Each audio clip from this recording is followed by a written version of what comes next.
उत्तर प्रदेश में भारतीय जनता पार्टी के अंदर मची कलह के बीच सपा मुखिया और कन्नौज से सांसद अखिलेश यादव ने चंद दिनों पहले ही प्रतिक्रिया दी थी।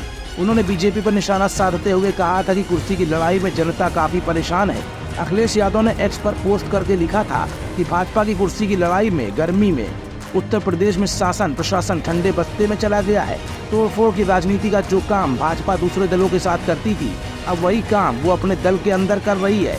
इसीलिए भाजपा अंदरूनी झगड़ों के दलदल में धंसती जा रही है। जनता के बारे में सोचने वाला भाजपा में कोई नहीं है। ये सब कुछ हम इसलिए बता रहे हैं क्योंकि अखिलेश यादव का ये तीर इस समय लोकसभा चुनाव के बाद होने वाले विधानसभा उपचुनाव में आग में घी का काम कर रहा है। दरअसल माना जा रहा है कि यूपी में सीएम योगी और डिप्टी सीएम केशव प्रसाद मौर्य के बीच सब कुछ सही नहीं चल रहा है। हालांकि अभी तक किसी भी तरफ से कोई ऑफिशियल बयान सामने नहीं आया है, लेकिन केशव प्रसाद मौर्य ने हाल ही में एक बयान दिया था कि संगठन सरकार से बड़ा होता है और उनके इस बयान से ही यूपी की सियासत तेज हो गई थी। उत्तर प्रदेश की राजनीति में इस समय बीजेपी की तथाकथित आंतरिक कलह चर्चा का विषय बनी हुई है। मुख्यमंत्री योगी आदित्यनाथ और डिप्टी सीएम केशव प्रसाद मौर्य के बीच तथाकथित तकरार की खबरें लगातार सामने आ रही है। यूपी में 10 सीटों पर उपचुनाव होने हैं। ऐसे में सीएम योगी लगातार समीक्षा बैठकें कर रहे हैं, लेकिन डिप्टी सीएम केशव प्रसाद मौर्य इन बैठकों में शामिल नहीं हो रहे हैं। तब से लेकर अब तक अखिलेश के इन बयानों के तमाम अप्रत्याशित मायने भी राजनीतिक जानकार निकाल रहे थे, लेकिन अचानक केशव प्रसाद मौर्य ने अखिलेश के बयानों पर लगातार कटाक्ष किया।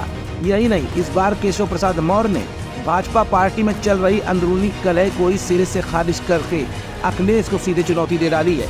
दरअसल डिप्टी सीएम केशव प्रसाद मौर्य ने बीजेपी विधायकों को खास संदेश पहुंचा दिया है। मुख्यमंत्री योगी आदित्यनाथ से मुलाकात के बाद विधायकों ने केशव प्रसाद मौर्य से भी मुलाकात की थी। इस दौरान केशव ने विधायकों से कहा कि 2017 के फार्मूले के तहत ही 2027 में सपा को हराया जा सकता है। केशव प्रसाद मौर्य ने विधायकों से ये भी कहा कि 2017 के मुताबिक ही सोशल इंजीनियरिंग करने और समाज के दबे कुचले वर्गों को प्रतिनिधित्व देने और उनकी बातें सुनने के निर्देश अब हम जारी कर रहे हैं, जिसको हर विधायक अक्षरशः माने।